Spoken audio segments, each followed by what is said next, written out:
Alright folks, what we have here is the Stihl chainsaw chain grinder, and it's a pretty old model, and I got it from an old friend of mine, but they're not very common, and you'll find that Oregon and several other companies, including really cheap ones from Harbor Freight, are made nowadays.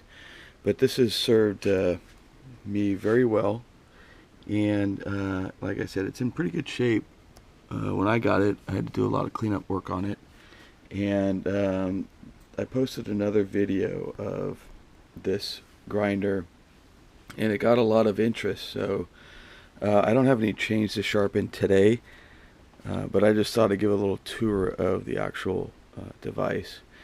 So what it is it only cuts it at one angle, and that's in this direction.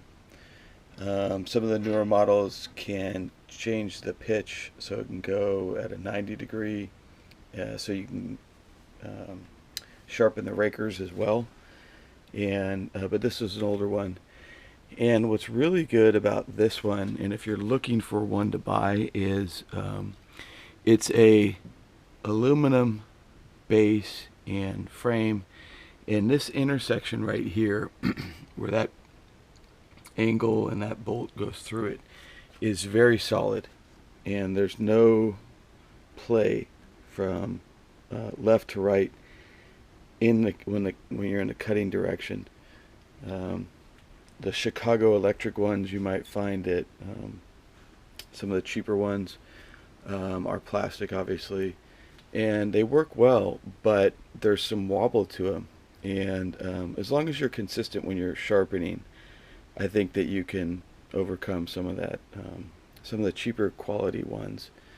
But there is some wobble, and especially when you come down and you're at the bottom and you shake it from left to right, you know, that will change how much is ground off of each tooth, sometimes significantly, depending on how much wobble it is. But like I said, if you use enough finesse, you can use a cheaper model. But anyway, enough on that.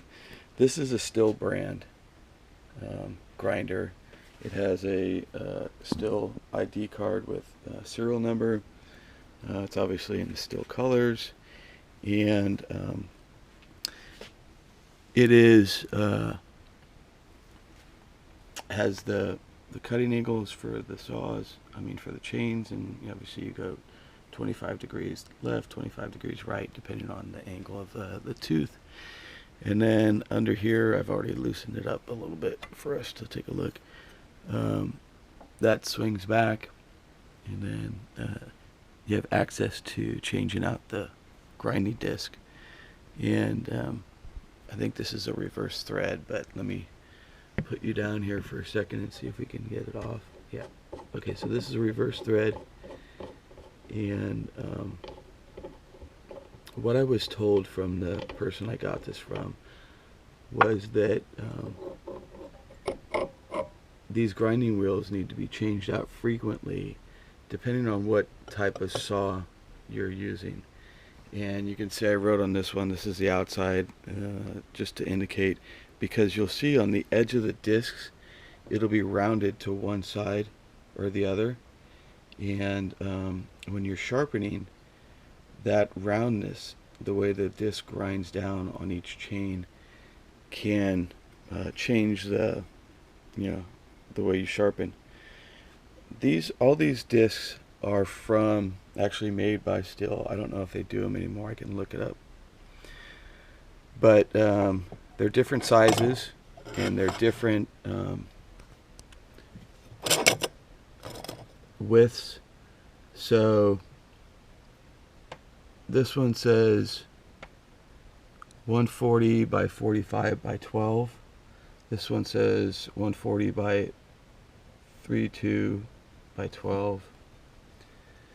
This was another 140 4.5. So those are the same. And another 45. So those are the same as well.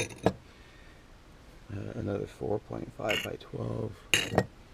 And another 4.5 by 12. So all the ones I have, these are all the same size. This one's a little bit more narrow, and the narrow discs are for smaller chains because the teeth are smaller, obviously. And this one, you can tell, obviously hasn't been used very much. All my chains are kind of the same, and which is why I run these 3/8 discs, which is essentially what they are.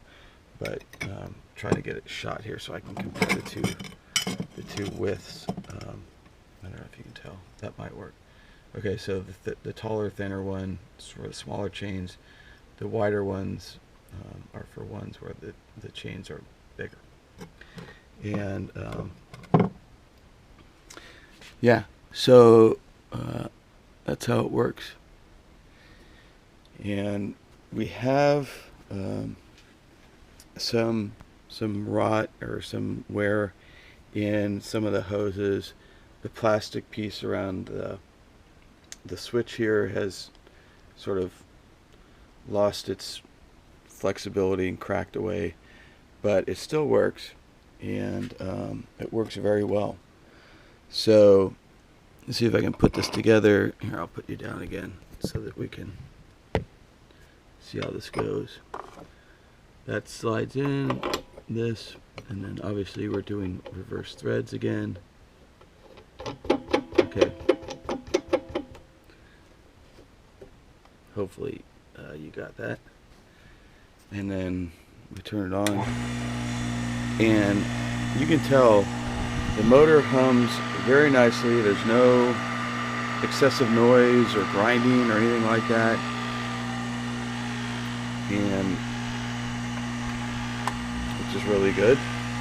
And you come down, and there's no change in any of the sounds or noises it makes when it comes down. And you can see all the adjustments. Turn this off.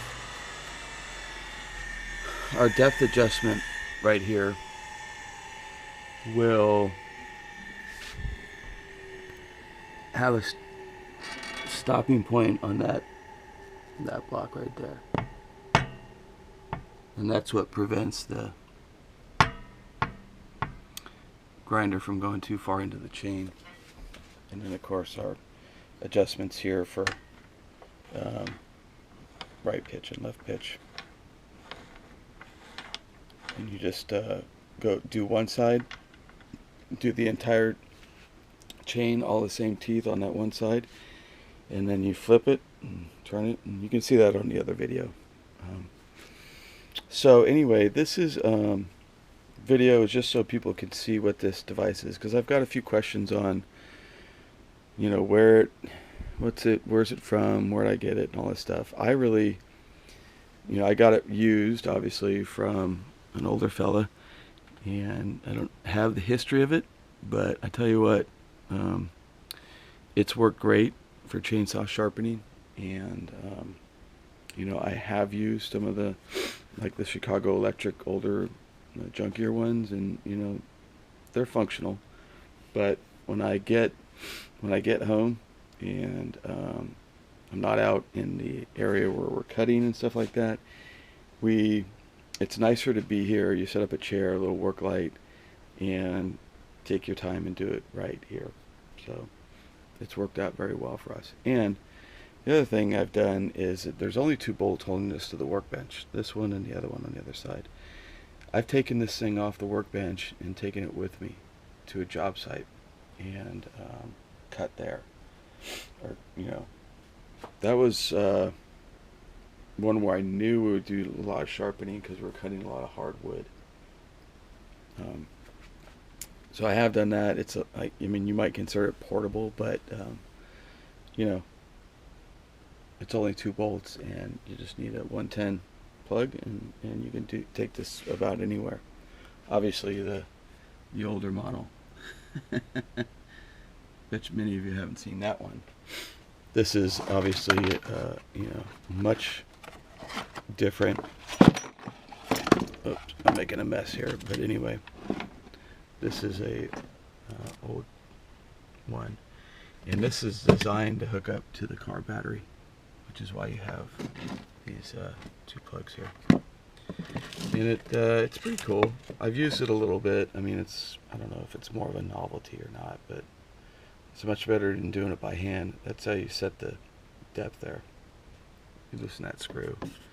And, you know, just because it looks clean doesn't mean it hasn't been used. I do use it. Or I have used it, I should say. But I obviously clean my stuff after I use it. So, anyway, hope this helps in your research for a chainsaw grinder, chain grinder. And, you know, any comments or questions, let me know. See ya.